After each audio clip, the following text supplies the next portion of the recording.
تک پہنچنے کا راستہ قربانیوں سے ہو کے جاتا. آپ سب متوسط یا غریب لوگ بیٹھے ہو. میرے نبی جیسا غریب پوری کائنات میں کوئی نہیں. میں جبوتی صومالیہ گیا ہوں، وہاں کے غربت کو دیکھ کر مجھے لگا جیسے لفظ غربت بھی ان کی غربت پہ روتا ہے. ایسی غربت میں نے پورے پاکستان میں کہیں نہیں دیکھی جو میں نے جبوتی میں دیکھی، صومالیہ میں دیکھی، کیمرون میں دیکھی، چاڈ میں دیکھی، سوڈان میں دیکھی. 24 گھنٹے میں ایک دفعہ بھی کھانا نصیب نہیں. ہمارا غریب سے غریب آدمی 24 گھنٹے میں چولہا جلا بیٹھتا ہے. لیکن میرے نبی پر جو غربت آئی، کوئی ہے پوری دنیا میں تو اللہ نے مجھے پھرائی ہے جس کے گھر میں 2 مہینے چولہا نہ جلتا ہو. میرے نبی وہ فقیر تھے جن کے گھر میں 2 مہینے چولہا نہیں جلتا تھا. ایک رات آپ سوئے ہوئے، کبھی یوں کروڑ بدلے اور کبھی یوں کروڑ بدلے، بار بار حضرت عائشہ کے ساتھ. تو تھوڑی دیر کے بعد آپ تھوڑا سا آگے ہوئے اور چارپائی کی جو لکڑی ہوتی جس پر بان بنا ہوتا ہے اس پہ پیٹ کو یوں فکس کر کے اور نیچے لٹک گئے، دھڑ آدھا نیچے لٹک.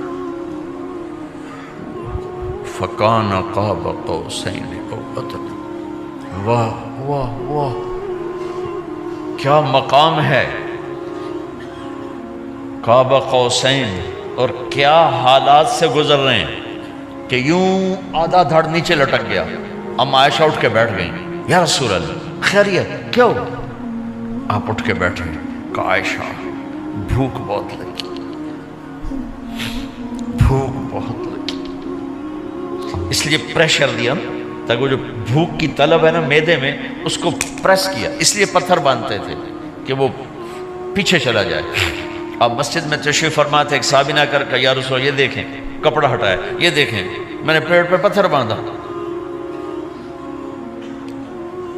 جن کے لیے کائنات بنائی، جنہیں اپنا حبیب کہا، جن کے چہرے کی قسمیں اٹھائیں، والضحیٰ، جن کی زلفوں کی قسمیں اٹھائیں، واللیل اذا سجا، جن کے منہ سے نکلے بول کی قسم اٹھائی، وقیلہ، جن کے کتاب کی قسم اٹھائی، والقرآن المجید، جن کے شہر کی قسم اٹھائی، وہذا البلد الامین.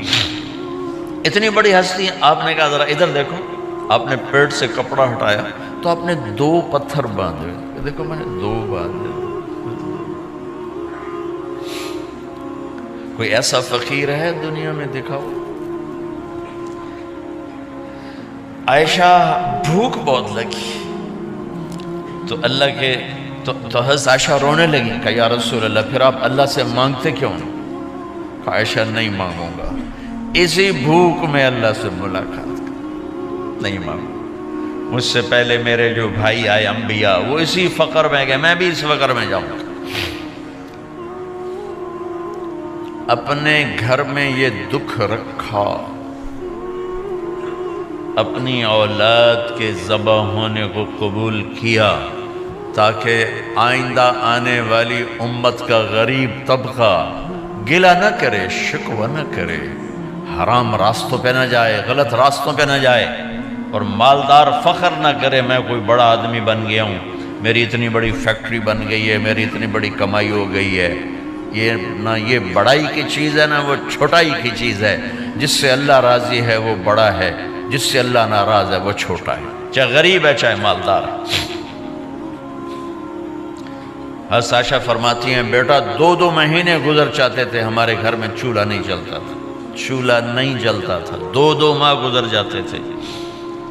ایک دفعہ باغ میں تشریف لے گئے، عبداللہ بن عمر آپ کے ساتھ ہیں، صبح کا وقت ہے تو اب کھجوریں گری پڑی جو ملک نہیں ہوتی نا، کسی کوے نے ٹھونگ ماری، کسی طوطے نے اس کو ایسے ہی وہ اس کو ٹک دیا اپنی اس کے ساتھ چونچ کے ساتھ تو وہ گر پڑی. اب اٹھا کے صاف کر کے کھا رہے تھے اور عبداللہ سے کہہ رہے تھے عبداللہ تو نہیں کھاتا؟ انہوں نے کہا جی مجھے بھوک نہیں ہے. آپ نے کہا عبداللہ مجھے بھوک ہے، آج 4تھا دن ہے میں نے کچھ نہیں کھایا. 4تھا دن تمہیں کوئی ہے جس کے ہاں 4 دن فاقہ چلتا ہو؟ آج 4تھا دن ہے میں نے کچھ نہیں کھایا. ہمارے دسترخوان پہ کتنا کھانا اٹھا کے کوڑے کے ڈھیر میں جاتا ہے. آج 4 دن گزر چکے ہیں میں نے کچھ نہیں کھایا.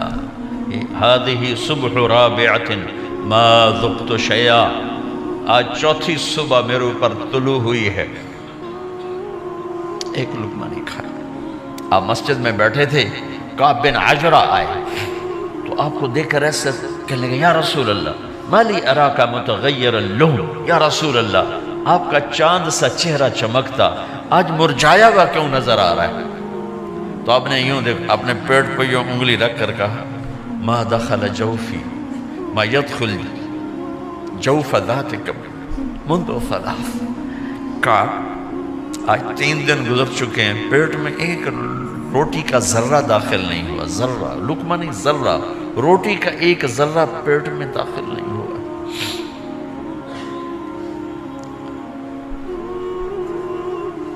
اور اتنی بڑی رسالت، اتنی بڑی نبوت،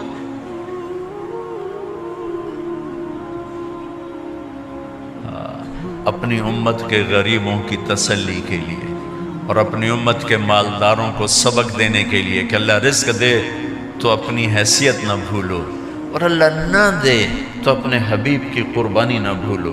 انہوں نے تو جان بوجھ کے یہ کیا، جان بوجھ کے، یہ نہیں کہ آپ کو کوئی تنگی اللہ کی طرف سے، جان بوجھ کے۔ اور سارے گھر کا یہ حال ہے۔ حضرت فاطمہ رضی اللہ تعالیٰ عنہ سے ملنے گئے، کہا بیٹے میں اندر آ جاؤں، میرے ساتھ عمران بھی ہیں، ایک صحابی تھے عرب سردار، میرے ساتھ عمران بھی ہیں۔ کہا ابا جان میرے گھر میں اتنی چادر نہیں کہ اپنے آپ کو چھپا سکوں، پردہ کرنے کے لیے میرے پاس چادر کوئی، تو آپ نے اپنی چادر اندر دے دی، کہا اس سے پردہ کرنا، تو لپیٹ لی۔ اب اندر آئے تو آپ نے پوچھا میں نے سنا تھا تو بیمار ہے، میں تیرا حال پوچھنے آیا ہوں۔ تو باپ کو دیکھ کے آنسو نکل آئے کہ یا رسول اللہ بیماری بھی ہے اور بھوک بھی ہے، دونوں ہی ہیں، صرف بیماری نہیں بھوک بھی ہے۔ بڑے بڑے مصیبتوں سے لڑ جانے والے ماتھے پہ کبھی بل نہ آیا۔ بیٹی کے آنسوں نے پگھلا بھی دیا اور رلا بھی دیا، آپ بھی رو پڑے، آپ بھی رو پڑے۔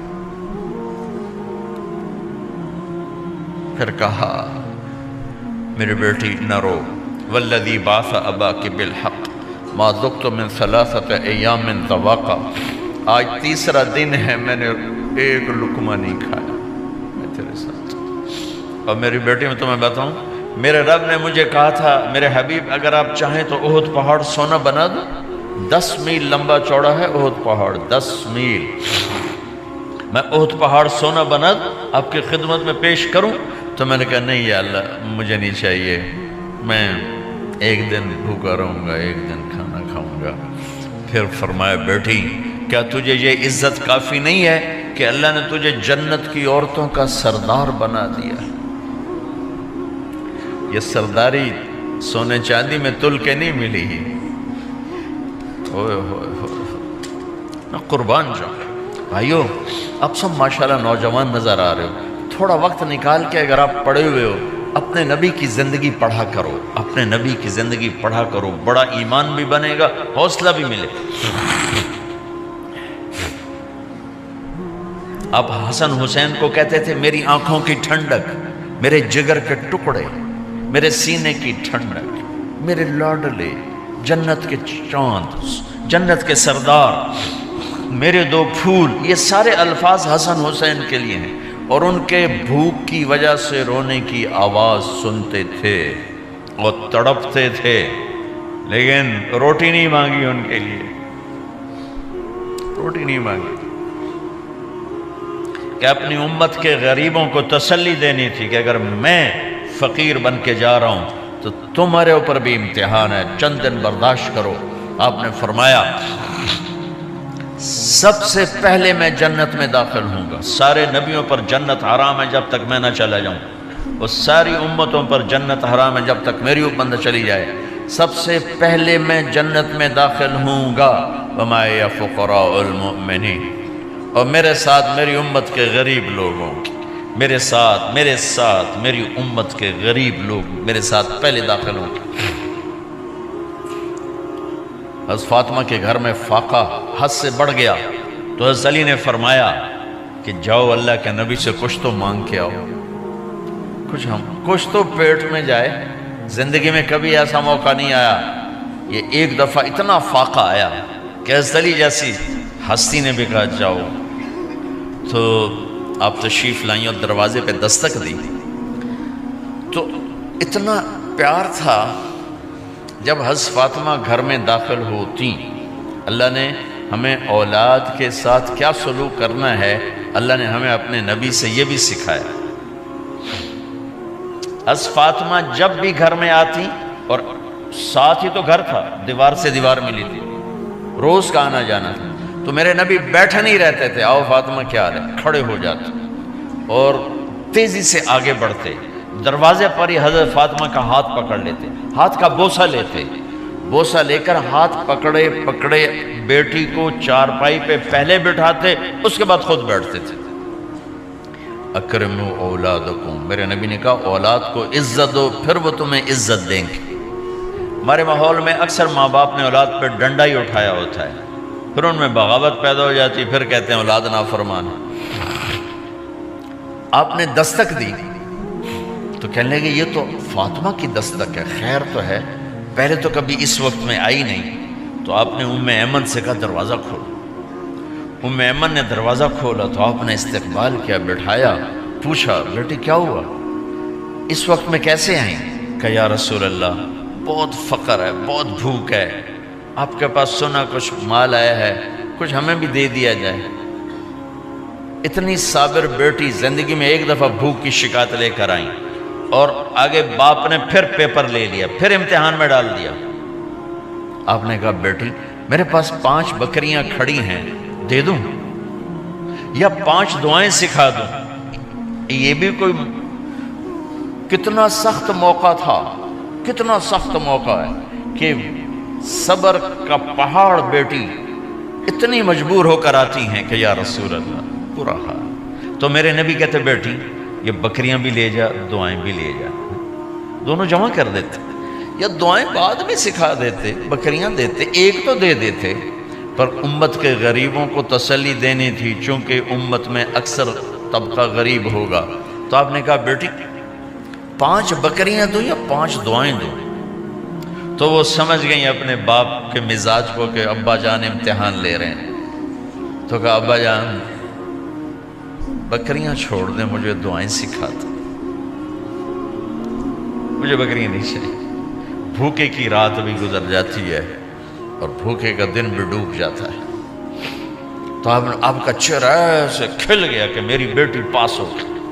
کہا بیٹی آپ تم دعا میں یہ کہا کرو یا اول الاولین یا آخر الاخرین یا ذا القوة المتین یا راحم المساکین یا ارحم الراحمین، یہ تیرے لیے 5 بکریوں سے اعلیٰ چیز۔ اب گھر واپس گئیں خالی ہاتھ۔ حضرت علی نے فرمایا تو کچھ بھی نہیں لائی؟ کہا نہیں لائی ہوں، بہت کچھ لائی ہوں۔ کہا کیا؟ کہا میں دنیا لینے گئی تھی، آخرت لے کے آ گئی، ذہبت للدنیا وجئت بالآخرہ۔ تو حضرت علی نے فرمایا تیرا آج کا دن سب سے اعلیٰ دن، خیر ایام کی حال۔ داماد کا امتحان لے لیا، حضرت علی کو بلا لیا، علی 5000 بکریاں دوں کہ 5 دعائیں دوں؟ اس وہاں تو 5 بکریاں، اب 5000 کر دیں۔ علی 5000 بکریاں لیتے ہو یا 5 دعائیں لیتے ہو؟ تو بھی سمجھ گئے کہ آج میرا محبوب مجھ سے امتحان لے رہا ہے کہ علی کتنا کو مضبوط ہے اپنے ایمان میں۔ اور فاقے میں نے بتا دیا کیا گزر رہے ہیں۔ آدمی اپنی بھوک سہ لیتا ہے، اولاد کا رونا برداشت نہیں ہوتا ہے۔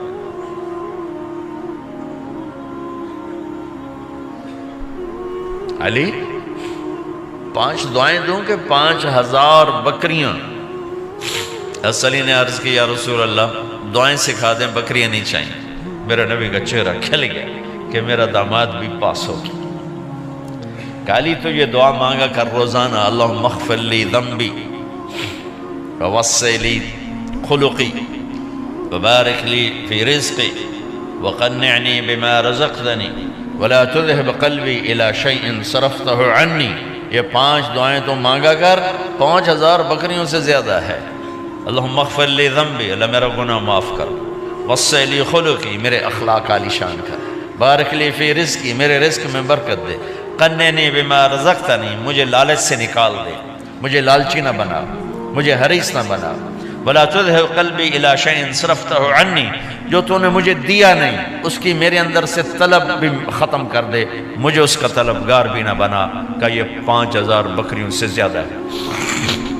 میں نے تھوڑا سا اپنے نبی کے گھر کا نقشہ آپ کو بتایا ہے کہ یہ چند دن صبر کی دنیا ہے، اللہ راضی ہو گیا تو موت سب سے خوبصورت پیغام۔